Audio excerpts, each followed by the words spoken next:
கனமழை காரணமாக விக்கிரவாண்டி ஒழுங்குமுறை விற்பனை கூடத்தில் வைக்கப்பட்டிருந்த 2 கோடி மதிப்பிலான தானியங்கள் தண்ணீரில் நனைந்து சேதமடைந்துள்ளன. கூடுதல் விவரங்களை நமது செய்தியாளர் ஹரிபிரசாத்திடம் கேட்கலாம். ஹரிபிரசாத், முழு விவரங்கள்.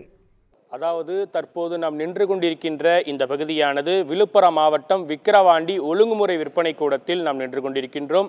விக்கிரவாண்டி மற்றும் அதனை சுற்றியுள்ள பல்வேறு கிராமங்களைச் சேர்ந்த விவசாயிகள் தங்கள் விளை நிலத்தில் விழுந்த உளுந்து, கடலை, திணை, கம்பு உள்ளிட்ட பல்வேறு விதமான தானிய பயிர்களை இந்த ஒழுங்குமுறை விற்பனை கூடத்தில் விற்பனைக்காக வைத்திருந்த நிலையில் விழுப்புரத்தில் பெய்த வரலாறு காணாத மழை காரணமாக இந்த ஒழுங்குமுறை விற்பனை கூடம் அருகே உள்ள வராக நதியில் ஏற்பட்ட வெள்ளப்பெருக்கு காரணமாக ஒழுங்குமுறை விற்பனை கூடத்தின் சுற்றுச்சுவர் இடிந்து விழுந்து சுமார் இந்த ஒழுங்குமுறை விற்பனை கூடம் அரை அளவுக்கு முழுகும் அளவிற்கு தண்ணியானது உள்ளே புகுந்த நிலையில் இந்த ஒழுங்குமுறை விற்பனை கூடத்தில் வைக்கப்பட்டிருந்த திணை, கரும்பு, உளுந்து, கடலை, பருத்தி உள்ளிட்ட சுமார் 2 கோடிக்கும் அதிகமான விவசாய விளைபொருட்கள் நீரில் மூழ்கி சேதமடைந்துள்ளனர். மேலும் இந்த வெள்ளப்பெருக்கு உள்ளே நுழைந்ததால் இந்த ஒழுங்குமுறை விற்பனை கூடத்தில் இருந்த ஏராளமான தானிய பயிர்கள் வராக நதி வெள்ளப்பெருக்கில் அடித்து செல்லப்பட்டதாகவும் விவசாயிகள் வேதனை தெரிவிக்கின்றனர். மேலும் இந்த ஒழுங்குமுறை விற்பனை கூடத்தில் இருந்து அடித்து செல்லப்பட்ட விவசாய விளை பொருட்களை பொதுமக்கள் போட்டி போட்டுக்கொண்டு எடுத்து செல்வதையும் நம்மால் காண முடிகிறது. பொதுமக்களிடம் விவசாயிகள் கெஞ்சி கேட்டு இதை எடுத்து செல்ல வேண்டாம், தாங்கள் ஏற்கனவே பாதிக்கப்பட்டுள்ளதாகவும் தங்களுக்கு உதவ முடியவில்லை என்றாலும் இது போன்ற செயலில் ஈடுபட வேண்டாம் என்று இரு கரங்களை கூப்பி கேட்டுக்கொண்டாலும் பொதுமக்கள் தொடர்ந்து போட்டி போட்டுக்கொண்டு இந்த விவசாய விளைபொருட்களை எடுத்து செல்வதை நம்மால் காண முடிகிறது. தற்போது நம் ஒளிப்பதிவாளர் மருதாச்சலம் காட்டிக் கொண்டிருக்கின்ற காட்சியானது ஒழுங்குமுறை விற்பனை கூடத்தில் ஏராளமான தானிய பயிர்கள் நீரில் மூழ்கி தொடர்ந்து நனைந்து வருகிறது. அதாவது உளுந்து உள்ளிட்ட ஏராளமான தானிய பயிர்கள் தற்போது நீரில் முழுவதுமாக மூழ்கி உள்ள நிலையில் அந்த நீரை அகற்றும், அதாவது நேற்றைய நிலைக்கு தற்போது நீர் குறைந்திருந்தாலும் தங்களது தானியங்கள் முழுவதும் நீரில் மூழ்கி சேதமடைந்திருப்பதாகவே விவசாயிகள் வேதனை தெரிவிக்கின்றனர். தொடர்ந்து இந்த பகுதியில் அதாவது தானியங்களை விற்பனைக்காக கொடுத்த விவசாயிகள் நம்முடன் இருக்கின்றார்கள். அவர்களிடம் கேட்போம். சார், அதாவது இப்ப எவ்வளவு பயிர் உள்ள இருந்துச்சு, எவ்வளவு பயிர் இங்க உள்ள இருந்துச்சு, என்ன பாதிப்பு, எப்படி தண்ணி உள்ள வந்துச்சு? குறைஞ்சது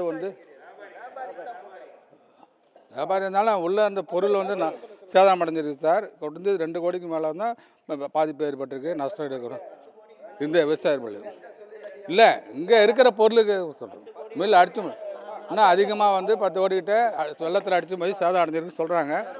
நிறையா பாதிப்பு. அடுத்தது இன்னொரு விவசாயி இருக்க சார், என்னென்ன பாதிப்பு வியாபாரிகள் அதிக பாதிப்புன்றாங்க, என்னென்ன பாதிப்பு செஞ்சிருக்கு, என்னென்ன தானியங்கள்லாம் இருந்துச்சு, எப்படி தண்ணி உள்ளே வந்துச்சு? கம்பு குறைஞ்சபட்சம் 5 கோடி ரூபாய்க்கு மேலே கம்பு லாஸ் ஆகிருக்குதுங்க. தினை ஒரு குறைஞ்சபட்சம் ஒரு 15-20 லட்சம் ரூபாய்க்கு லாஸ் ஆகிருக்குது. பனிப்பயிர் காராமணின்றது கிட்டத்தட்ட ஒரு 2 கோடி ரூபாய்க்கு லாஸ் ஆகிருக்குது. மணிலா காய் கிட்டத்தட்ட ஒரு 1.25 கோடி 1.5 கோடிக்கு லாஸ் ஆகிருக்குது மணிலா காய். பருத்தி குறைஞ்சபட்சம் ஒரு 50 லட்ச ரூபாய்க்கு லாஸ் ஆகிருக்குது. அதே போல் உளுந்து குறைஞ்சபட்சம் ஒரு 10 லட்ச ரூபா காலி ஆகிக்குது. இதுவரையிலும் எங்களுக்கு பாதிப்பு அதிகம். தினையிலேருந்து கம்புலேருந்து மக்காச்சோளம் உள்பட மணிலா பயிர்,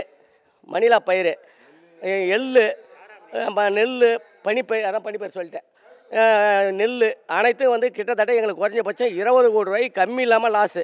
விவசாயி எடுத்து போனது மட்டும் குறைஞ்சபட்சம் 5 லட்ச ரூபா 6 லட்ச ரூபா பொருள் எடுத்து போயிருக்காங்க.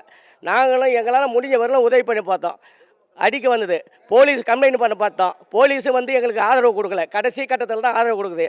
சிஎம் இந்த லைன் போனார், அவரும் நின்று எங்களுக்கு எந்த விதமான பாதுகாப்புன்னு பண்ணலை.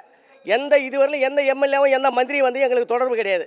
நாங்கள் அவதியில் வேதனைப்பட்டுக்கிட்டு சுடுக்கும் வாட்டி சாகலாமா, மருந்து குடி சாகலாமன்ற சூழ்நிலையில் உருவாகிக்கின்னு உட்காந்துருக்குறோம். இதுக்கு கவர்மெண்ட் தான் உதவி பண்ணணும். அதாவது இந்த தண்ணி எப்படி இந்த உள்ளே வந்துச்சுங்கண்ணே?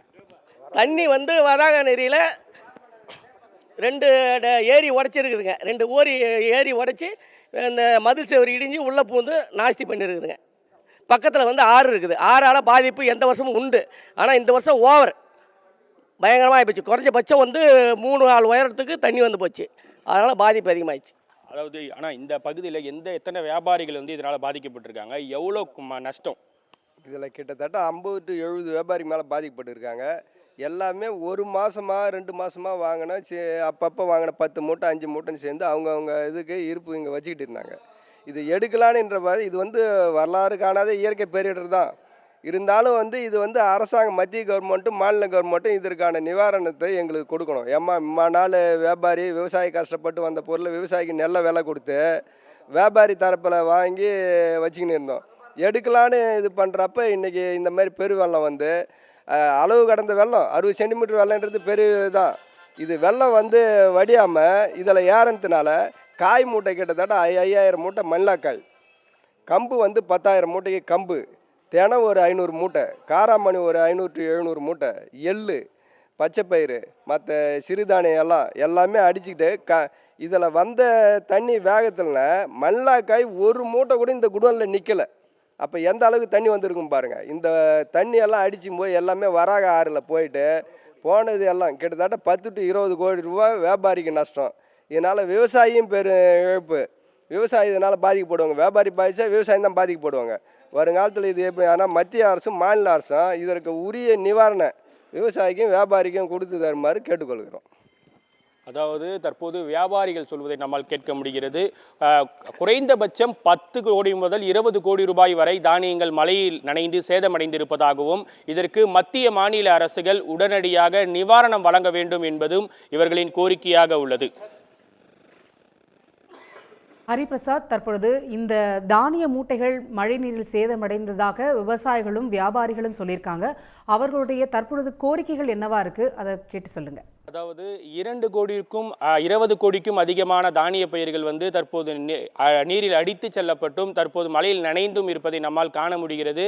அந்த விவசாயிகளோட கோரிக்கை என்னவாக இருக்குது என்றால், இந்த சம்பந்தப்பட்ட அதிகாரிகள் இதுவரை வந்து பார்வையிடவில்லை என்பதும் அவர்களின் ஒரு குற்றச்சாட்டாகவே இருந்து வருகிறது. தொடர்ந்து இந்த வியாபாரிகள் தொடர்ந்து இது குறித்து நேரில் அதிகாரிகள் பார்வையிட்டு வியாபாரிகளுக்கு உரிய இழப்பீடை வழங்க நடவடிக்கை எடுக்க வேண்டும் என்றும் ஒழுங்குமுறை விற்பனை கூடத்தில் உள்ள வியாபாரிகள் கோரிக்கை வைத்துள்ளனர். தொடர்ந்து தற்போது நமது ஒளிப்பதிவாளர் காட்டிக் கொண்டிருக்க காட்சியானது ஒழுங்குமுறை விற்பனை கூடம் முழுவதும் உளுந்து, திணை உள்ளிட்ட பல்வேறு விதமான தானியங்கள் வந்து நீரில் மூழ்கி இருப்பதை நம்மால் பார்க்க முடிகிறது. தற்போது நாம் காட்டிக் கொண்டிருக்கின்ற காட்சியானது இந்த மல்லாட்டை போன்ற அனைத்து விதமான பயிர்களும் மூட்டையில் நனைந்து தற்போது மூட்டையிலிருந்து வெளியே வீணாகி வருவதையும் நம்மால் காண முடிகிறது. தொடர்ந்து ஏராளமான தானிய மூட்டைகள் வந்து வராக நதி வெள்ளப்பெருக்கிலும் அடித்து செல்லப்பட்டிருப்பதாகவும் இதில் 5 முதல் 6 லட்சம் மதிப்பிலான தானிய மூட்டைகளை பொதுமக்கள் போட்டி போட்டுக்கொண்டு தங்களது வீடுகளுக்கு எடுத்து சென்றதாகவும் வியாபாரிகள் வேதனை தெரிவிக்கின்றனர். இது தொடர்பாக அதிகாரிகள் உடனடியாக சம்பவ இடத்திற்கு விரைந்து வந்து இதில் உள்ள அதாவது மழையில் நனைந்துள்ள தானியங்களை உடனடியாக அப்புறப்படுத்தி இவர்களுக்கு தேவையான இழப்பீடை வழங்க நடவடிக்கை எடுக்க வேண்டும் என்பதே வியாபாரிகளின் கோரிக்கையாக உள்ளது. உடனுக்குடன் செய்திகளை தெரிந்து கொள்ள சன் நியூஸ் பெல் ஐகானை கிளிக் பண்ணுங்க.